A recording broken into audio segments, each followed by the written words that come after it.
Welcome to another episode on strategy. And today we're going to look at the 5 generic competitive strategies. So these are actually, if you really look at it, these are really 3 strategies and then it's turned into 5 strategies. So let me show you what exactly I mean by that. And these strategies are for products and services. Basically, how do you price your products and services? So that's basically, these strategies are based on cost. Okay. So let's quickly go into this. Okay. So this kind of gives you a good overview of what strategies are. So let's just go with first one, overall low cost provider strategy, meaning you are actually charging very low prices for your products. One thing you can think of, company you can think of is Walmart. Most products are pretty cheap, and they may not be the cheapest. If you go to Aldi, it's probably cheaper than Walmart, and then there are other companies, Joey's and others, that are probably cheaper than Walmart. But Walmart, let's stick with Walmart for now. So you got low cost. So the product's low cost. There aren't too many frills. You probably, if you go to Walmart and you expect customer service, you're actually in the wrong place. The goal is not, Walmart goal is not to provide you excellent customer service. It is to provide you goods at the cheapest possible price. Okay. When you're analyzing companies, don't mention that Walmart should give health insurance to its employees. I mean, that's not what it does. There's a reason why it pays low wages, because it's trying to cut cost everywhere. So make sure when you do make recommendations as you're analyzing your company, you make practical recommendations. Okay? So Walmart, this is the low cost strategy. The features are no frills, trying to provide the products at the lowest cost. The disadvantage of this strategy is you're competing based on only cost. So somebody else could come in and beat you on cost. There is no customer loyalty. People are not loyal. People, especially in this type of strategy, they just are shopping for wherever it's the cheapest, and that's where they go. Now, overall low cost, meaning whatever products you're providing at low cost. And the other side of that is the focused low cost, meaning the company is providing is not everything, but some type of products that are low cost. So the focus, meaning it is either focused on, let's say, providing cheap clothes for kids, or only shoes, like Payless shoes. That's all they sell, and the shoes are at low cost. So the focus is either on a particular demographic segment, market segment, or a particular type of product. Whereas in the overall, you're providing anything and everything.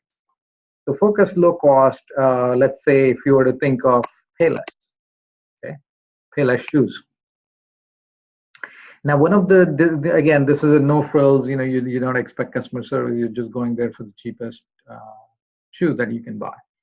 Now, one of the disadvantages of a focused low cost is a bigger player like Walmart can make a play and actually drive Payless out of business, meaning by providing similar shoes for a lower price. So that is the disadvantage of a strategy like this. A bigger player can always eat their lunch, so to speak. Now, the other part is your broad differentiation strategy. Differentiation is a fancy name for charging a higher price, but at the same time, the quality of goods is higher too. The classic example would be Apple. So again, here you have products, things with really good quality, high quality service, high quality products, and then they care about the customers. That's why you have brand loyalty. Basically, that's what differentiation is. And if you think of any luxury brand, you would see differentiation strategy there. So they are trying to sell you something that increases your image, or something that is sort of unique for a higher price. Focused, again, same thing. You are providing a product to a particular market segment, but it is expensive. So, you could think of, let's say, stores such as Nordstrom. So you got clothes and other things for it's significantly expensive than if you were to go to JCPenney. Okay. The disadvantage of this differentiation strategy, I'm combining them together, is people may not perceive that they are getting the extra benefit or of paying the premium. So an example of that would be, let's say, if a lot of people were to buy cheap knockoff. So cheap knockoff is actually a big problem for differentiation. Like, example would be Rolex watch. So let's just say, $10,000 watch. Donald Trump is wearing that. Homeless guy could be wearing similar watch, but it says Rolex. Actually, I'm not even kidding. If you go to Canal Street, which is in New York, and I'm sure, in New Jersey also, there is the Market Street. There are other places also in other parts of the country where you could get on the street, you could get like the name brand products, but there are like cheap knockoffs of that. So that is the biggest threat to a differentiation strategy, cheap knockoffs. And also people may not see the value in paying the premium price for that. So that's the biggest downside of that. The next is best cost strategy, which is actually best of both the worlds, meaning the price is a little higher, but at the same time, the quality is also a little higher. Okay? Example of this could be JCPenney. I mean, it's definitely not Walmart in terms of clothes, but it's slightly higher price. And so you have the perception that you have better shopping experience. Another example over here would be Target, or Target, some people call it. Better shopping experience, better quality of products, and that's the best cost strategy. Now, the disadvantage of best cost strategy is sometimes people may not really value what the company is providing. So if, let's say, people think of Target as, hey, you're selling the same product as Walmart is selling, but slightly higher price. Why should I shop at Target? Those kinds of things. So that could be the disadvantage of that. So basically, I wanted to keep this video short because this is the overall crux of this. And again, as I had mentioned in the other videos, I tried to keep to uncover a few key ideas. Now in chapter 4, the ninja skill that I talked to you about was like dream big, okay? Because whatever you can see, the internal resources that you have is what makes you competitive. And again, think in terms of your own competitiveness. Okay, so if you were to dream big, you can make it happen. So you have to, dream of things that you want as well as act on it. Another idea related to that is the roles that we play. So just like strategy, you have, like low cost or differentiation. So the roles that you play. So let me categorize that into 3 is equal to the other person. So you are interacting with somebody else. So you're at the equal level, slightly above, like dominant role, but not too dominant, slightly above and slightly below. But again, you don't want to be doormat. You want to be slightly below that person. So you need to fluctuate between these 3 roles. What do I mean by that? So let's say the role that you are, let's say, talking to me or professor. If you say, hey, Andy, what do I do for this assignment? So your role, the role that you play should be, again, I'm not saying that you should call me Dr. Por, but I'm just saying in general, when the way you actually present yourself, you have a better chance of getting what it is that you're asking. So if when you say, hey, Andy, how do I do this? I'm going to give you minimal information because, you're not playing the role. Your role is supposed to be you're a student, so slightly below. And again, I'm giving you these tips. So let's say if you're dealing with your boss, be slightly below. Don't be the doormat. You are more likely to get better results when you act according to the role that the situation asks you to play. But you don't have to be a doormat. Okay? You're more likely, as I said, if you say, hey, Dr. Por, and again, let me also add one thing over here about stupid versus smart questions. there is a saying, there's no such thing as stupid questions. So what does that really mean? Think about that. You can pause this video and think. So the thing is, the questions are not stupid. So what or who is really stupid? Basically, the person asking the question is. But you can make your question smart.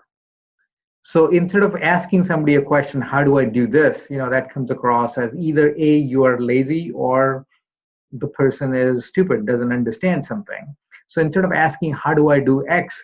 You should say, hey, I tried to do this and this, but I'm stuck. Can you please help me? In that situation, the person is more likely to help you because they see that you have put in some efforts, and you're asking an intelligent question because you're saying, I tried to do X, Y, and Z, but I'm not able to do it. It's like, let's just say, somebody comes to you and says, hey, I want to go to Dallas, and I think I should take 45 South. And then the person could say, hey, you're probably looking at the map the wrong way. You need to tilt it, and you should take 45 North instead of 45 South. So in that case, if the person would have come, and say, hey, how do I get to Dallas? Then the person would say, go look into the map. Okay.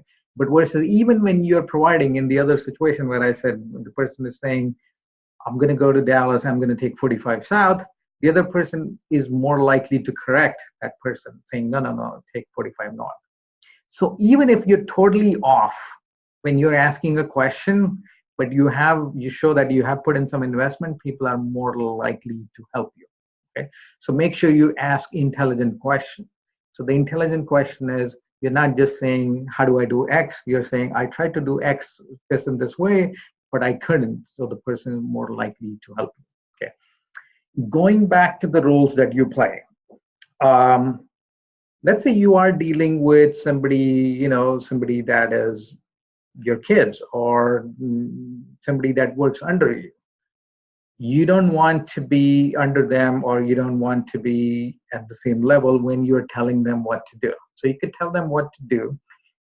That way they're more likely to respect you and do what you ask them to do, versus if you are sort of below them. And by default, most of the times you should be at the equal level. And then depending upon the situation, you should fluctuate up and down.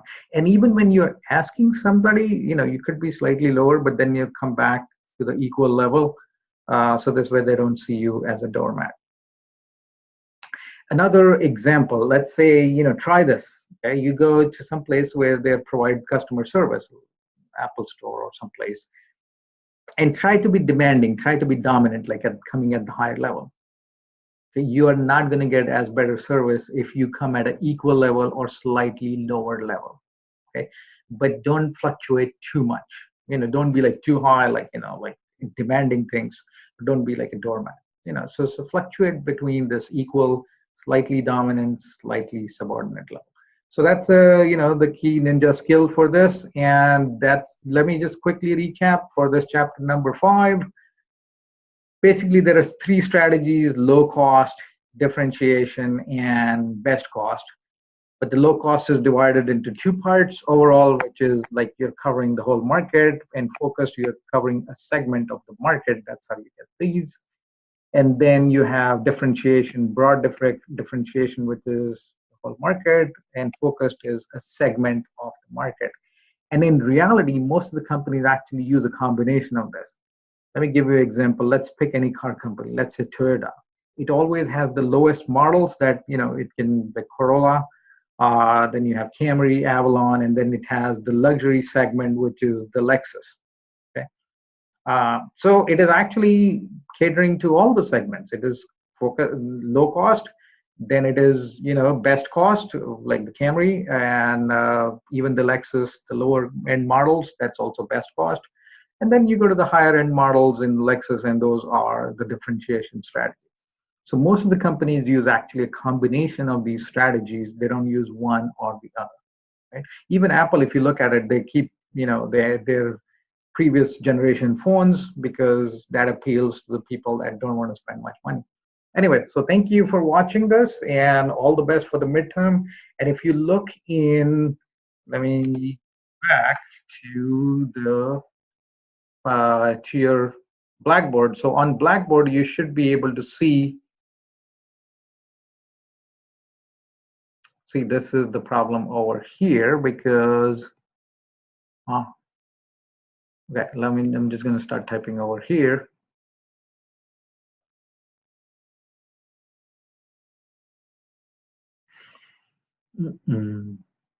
Okay, so let's go over here to your class.